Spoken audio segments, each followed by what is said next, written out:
Welcome to Satish climax. அதாவது சாத்தான்குளம் கொலை வழக்கு, இரட்டை கொலை வழக்கு, ஜெயராஜ் மற்றும் பென்னிக்ஸ் அவர்கள் கொலை வழக்கில் கைதாகி இருக்கிற 9 காவலர்களுக்கும் இப்போ தண்டனை கொடுத்துருக்காங்க இல்லையா, தூக்கு தண்டனை சொல்லியிருக்காங்க. அப்போ எல்லாருக்குமே ஒரு டவுட் இருக்கும், அந்த தூக்கு தண்டனை கூடவே 7 வருஷம் ஜெயில் 8 வருஷம் ஜெயில் அப்படின்னு சொல்லியிருக்காங்க. அதுபோக இந்த தூக்கு தண்டனை எப்பொழுது நிறைவேற்றுவார்கள், எந்த வருடம் நிறைவேற்றுவார்கள், இதற்கு எத்தனை ஆண்டுகள் ஆகலாம் அப்படின்ற டவுட் எல்லாத்துக்குமே இருக்கும். என்கிட்ட நிறைய பேர் கொஸ்டின் கேட்டிருந்தீங்க, அதை ஒன்று ஒன்றா சொல்கிறேன். அதாவது ஃபஸ்ட்டு இப்போ வந்து மதுரை கோர்ட்டில் வந்து தண்டனை கொடுத்துருக்காங்க இல்லையா, தூக்கு தண்டனை கொடுத்துருக்காங்க. இதுக்கு அடுத்த ஸ்டேஜ் என்னென்னா ஹைகோர்ட்டு, அதாவது சென்னையில் இருக்கிற உயர்நீதிமன்றம் அதை வந்து கன்ஃபார்ம் பண்ணணும். அந்த கன்ஃபர்மேஷனுக்கு அப்புறம் குற்றவாளிகள் வந்துட்டு சுப்ரீம் கோர்ட்டு, டெல்லியில் இருக்கிற சுப்ரீம் கோர்ட்டுக்கு அப்பீல் செய்யலாம். அப்படி அப்பீல் செய்யும்போது அவங்க வந்து இந்த தண்டனை விவரங்களை குறைக்கலாம் அல்லது மறுபடியும் தூக்கு தண்டனை அப்படின்னு சொல்லலாம். அப்படி தீர்ப்பு வந்த பிறகும் மறுபடியும் இவங்க வந்து ரிவ்யூ கேட்கலாம். ரிவ்யூ கேட்கும்போது அதுக்கும் அவங்க வந்து மறுத்துட்டாங்க அப்படின்னா அதுக்கப்புறமும் கரெக்டிவ் பெட்டிஷன் அப்படின்னு சொல்லி ஒரு விஷயம் இருக்குது. அது வந்து லாஸ்ட் சான்ஸு. அப்பவும் அவங்க வந்து நிராகரிச்சிட்டாங்க அப்படின்னா அதுக்கு அடுத்த ஸ்டேஜ் என்னென்னா குற்றவாளிகள் வந்து கவர்னர் அல்லது நம்ம குடியரசுத் தலைவர்கிட்ட ஒரு மனு கொடுக்கலாம், அதாவது மெர்சி பெட்டிஷன். அந்த இடத்துலையும் நிறையா கேஸில் வந்து மன்னிச்சு விட்டுருவாங்க.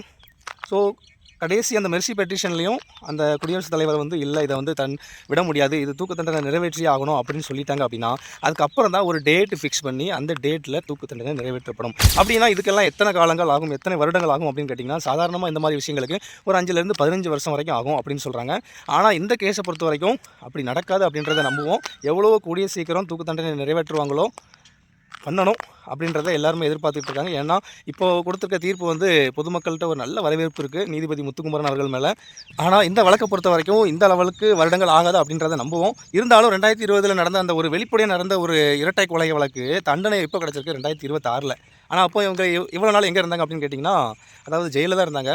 ஸோ ஆனால் தண்டனை வந்து இப்போ தான் முடிவு பண்ணப்பட்டிருக்கு இல்லையா, அதாவது சிறைச்சாலையில் 2 செக்ஷன் இருக்குது. கோர்ட்டில் தீர்ப்பு வந்து தண்டனை கொடுக்கப்பட்ட சிறை கைதிகளுக்கு ஒரு பிளாக்கு, விசாரணை கைதிகள் அதாவது இன்னும் தீர்ப்பு வழங்காமல் விசாரணையிலே இருக்கிறவங்களுக்கு இன்னொரு பிளாக் அப்படின்னு வச்சுருக்காங்க. ஸோ அந்த இடத்துல தான் இவங்க 6 வருஷமாக இருந்திருக்காங்க. இருந்தாலும் இந்த ஒரு 2020 நடந்த ஒரு கொலை வழக்கு 6 வருஷம் கழித்து தீர்ப்பு கொடுத்துருக்காங்க.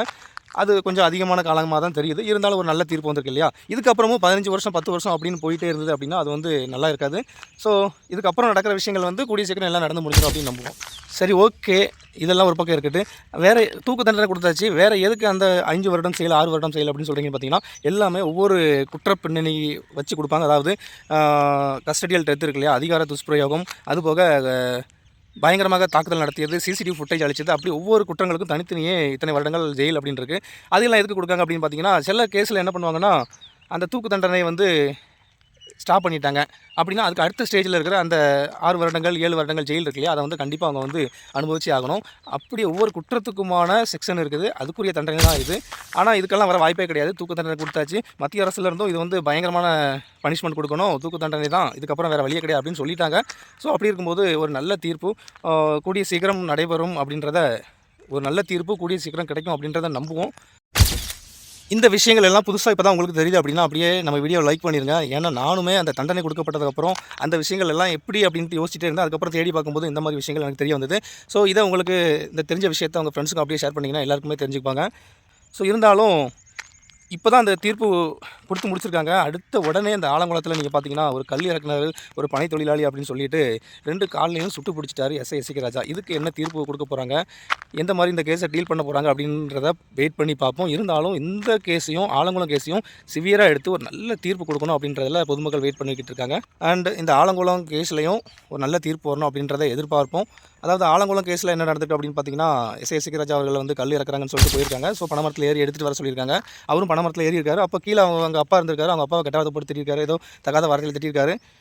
அதனால் அவங்க பொண்ணு வந்துட்டு அதில் ஒரு லேடி சொல்கிறாங்க இல்லையா, அந்த லேடியை வந்துட்டு இப்படி பேசாதீங்கன்னு கேட்டிருக்காங்க. உடனே அந்த லேடியை வந்து தரக்குறவாக பேசியிருக்காரு. உடனே பனைமரத்தில் ஏறினவர் என்ன பண்ணிட்டாருன்னா பாதிலே இறங்கி ஓடி வந்துட்டார்.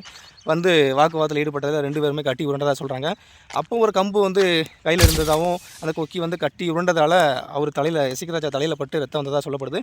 அதனால் அவர் வந்து கோவப்பட்டு அந்த கன் எடுத்து ஷூட் பண்ணிட்டார் அப்படின்னு சொல்கிறாங்க. ஒரு சாதாரண ஒரு விஷயம், கைகலப்பு நடந்த இடத்துல நீங்கள் வந்து கன் யூஸ் பண்ணுற அளவுக்கு அந்த அதிகாரம் வந்து கொடுத்துருக்காங்களா அப்படின்றது தெரியலை. இருந்தாலும் இது வந்து மிகப்பெரிய வருத்தப்படக்கூடிய ஒரு செயல். ஏன்னா 2 காலையும் சுட்டு பிடிச்சிட்டாரு. இன்னும் அவருக்கு வந்து பணம் ஏற முடியாது அப்படின்ற பட்சத்தில் கவர்மெண்ட் எந்த அளவுக்கு இழப்பீடு வழங்க போகுது அப்படின்றது தெரியல. முதல் கட்டமாக அவரை வந்து சஸ்பெண்ட் பண்ணியிருக்காங்க. இருந்தாலும் அவரை வந்து முழுமையாக வேலையிலேருந்து நீக்க வேண்டும். அதுபோக எஸ்சிக்கு ராஜா சொத்து மதிப்பை கணக்கிட்டு மொத்தத்தையும் வாங்கி இந்த குடும்பத்திற்கு இழப்பீடாக தர வேண்டும் அப்படின்றத ஒரு விஷயந்தான் கரெக்டான ஒரு தண்டனையாக இருக்கும். இதேபோல் குற்றங்கள் தமிழ்நாட்டில் மீண்டும் நடக்கக்கூடாது அப்படி என்றால் இந்த விஷயத்துலையும் இந்த கேஸ்லேயும் ஒரு நல்ல தீர்ப்பு வரும் அப்படின்னு பொதுவாக எல்லாருமே நம்பிட்டு இருக்காங்க. வெயிட் பண்ணி பார்ப்போம். அதாவது இந்த ஆலங்குளம் வழக்கை வந்து ஜாதி பிரச்சனையாகவும் சொல்கிறாங்க. 2 சமூகத்துக்கு இடையில் நடக்கிற ஒரு பிரச்சனையாகவும் சொல்கிறாங்க. ஆனால் ஒரு சாதாரண மனிதனாக நீங்கள் சொல்லுங்கள், அந்த எஸ்சிக்கு ராஜா நீங்கள் அந்த சாதியாக இருந்தாலும் கூட பரவாயில்ல, சாதாரண மனிதனால் நீங்கள் வந்து இந்த விஷயத்துக்கு எந்த தண்டனை கொடுத்தால் கரெக்டாக இருக்கும் அப்படின்ற ஒரு ஒப்பீனியன், உங்களோட ஒப்பீனியன் என்ன அப்படின்றத நம்ம கமெண்ட்டில் சொல்லிட்டு போயிருங்க.